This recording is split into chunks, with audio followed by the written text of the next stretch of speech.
ரோஜாவின் அன்றைய வாழ்க்கை.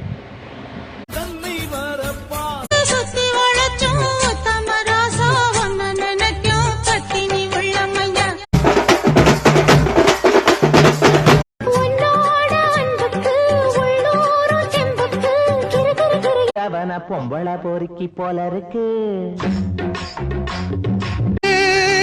அமுசவள்ளி வந்திருக்கா ஊரு ஆம்பளங்க பத்திரம். ரோஜாவின் இன்றைய வாழ்க்கை.